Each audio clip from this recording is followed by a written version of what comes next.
లేకపోతే మనం మాట్లాడకపోతే తప్పు మనదైతుంది. మనం ఉద్యమం కాలంలో చెప్పుకునేటోళ్ళం ఒక కథ.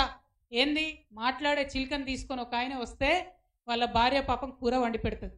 తర్వాత భర్త అడుగుతాడు, ఎందుకమ్మా కూర వండినవు దాన్ని, అది ప్రత్యేకమైన చిలుక, మాట్లాడే చిలుక అంటే, నాకేం తెలుసయ్యా, మరి నేను దాన్ని పంజరంలోకి వెళ్ళి తీసేటప్పుడు మాట్లాడలేదు, దాని మెడ మీద కత్తి పెట్టినప్పుడు మాట్లాడలేదు, కత్తితో కోస్తున్నప్పుడు కూడా మాట్లాడలేదు, అది మాట్లాడుతుందని నాకెట్లా తెలుసు అన్నాడు. అందుకే మనం ఇవాళ మాట్లాడాల్సినటువంటి అవసరం ఉన్నది. ఖచ్చితంగా మన ఉనికికి మన సంస్కృతి పైన దాడి జరుగుతున్నదంటే మనం మాట్లాడకపోతే తప్పు మనదైతుంది. చరిత్ర మనల్ని కూడా క్షమించదు. చరిత్ర నిర్మాణంలో మనమున్నాం. కేసీఆర్ గారి నాయకత్వంలో జరిగినటువంటి తెలంగాణ పునర్నిర్మాణంలో కూడా మనమున్నాం. ఆ రేవంత్ రెడ్డి గారు ఎండ్లో కూడా లేరు.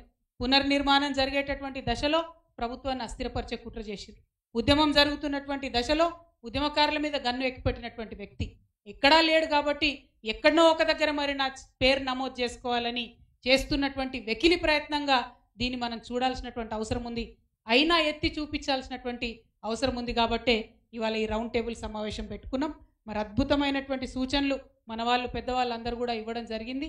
ఆ సూచనలన్నింటినీ కూడా మరి మనం దృష్టిలో పెట్టుకొని ఇప్పటి వరకు విన్నటువంటి సూచనలో మరి ఒక తీర్మానం రూపంలో కూడా దీన్ని ప్రవేశపెట్టుకుందాం. ఇప్పుడు దాన్ని నేను చెప్తాను. చెప్పిన తర్వాత మళ్ళీ రిక్వెస్ట్ చేస్తున్నా, మనం మాట్లాడడానికి వచ్చిన యువమిత్రులందరూ కూడా మాట్లాడాలి. మొదటిది మన పెద్దలందరూ చెప్పింది, ఉద్యమంలో ఉద్భవించినటువంటి తెలంగాణ తల్లి చిత్రపటాలను విగ్రహ మూలాల్లోనే, ఆ విగ్రహం రూపంలోనే మనం పూజిస్తాం, ఆరాధిస్తాం. ఆ ఉద్యమంలో వచ్చినటువంటి ఆ తెలంగాణ తల్లిని అన్నటువంటిది మొదటి అంశంగా తీర్మానాల్లో చేరుస్తూ ఉన్నాం. ఒక చేతిలో జొన్నకర్ర, మరొక చేతిలో బతుకమ్మ ధరించిన తెలంగాణ తల్లి వైభవంపై పద్యాలు, కవితలు రచించి పుస్తకాలుగా వెలువరిస్తామని మరొక తీర్మానం చేసుకోవడం జరుగుతూ ఉంది. పిల్లలు వాడేటటువంటి నోట్బుక్లు మొదలుకొని రైటింగ్ ప్యాడ్స్ వరకు అన్నిటి మీద తెలంగాణ తల్లిని ముద్రించి మన పిల్లలందరికీ కూడా ఇచ్చేటటువంటి ప్రయత్నం చేద్దాం. తెలంగాణ తల్లికి ఆరాధనతో కార్యక్రమాలు ప్రారంభించేటటువంటి సాంప్రదాయాన్ని ఇక ముందు కూడా కొనసాగించాలని చెప్పి అనుకుంటా ఉన్నాం. అట్లానే తెలంగాణ తల్లి విగ్రహ ప్రతిష్టాపనలు కూడా అన్ని గ్రామాల్లో అన్ని చోట్ల కొనసాగిస్తాం.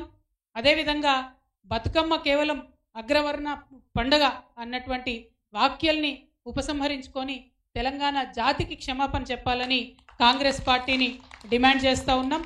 అట్లానే ప్రస్తుతం రేవంత్ రెడ్డి గారు ఏర్పాటు చేసినటువంటి రూపాన్ని మరి కాంగ్రెస్ మాతగా నామకరణ చేద్దామని తీర్మానంలో మీ అందరి మద్దతు కూడా ప్రకటించవలసిందిగా మేము కోరుతా ఉన్నాం. ఆమె కాంగ్రెస్ తల్లి, మనది నిజమైన ఉద్యమ తెలంగాణ తల్లి అనేటటువంటి అంశాన్ని మళ్ళొకసారి అందరికీ తెలియజేస్తూ ఈ కార్యక్రమంలో పాల్గొన్నటువంటి పెద్దలందరికీ ధన్యవాదాలు. ఇవాళ మాట్లాడడానికి వచ్చినటువంటి శివన్న గారిని, మల్లేశన్న గారిని మాట్లాడి కార్యక్రమం కొనసాగించవలసింది కోరుతా ఉన్నాను. Thank you. జై తెలంగాణ.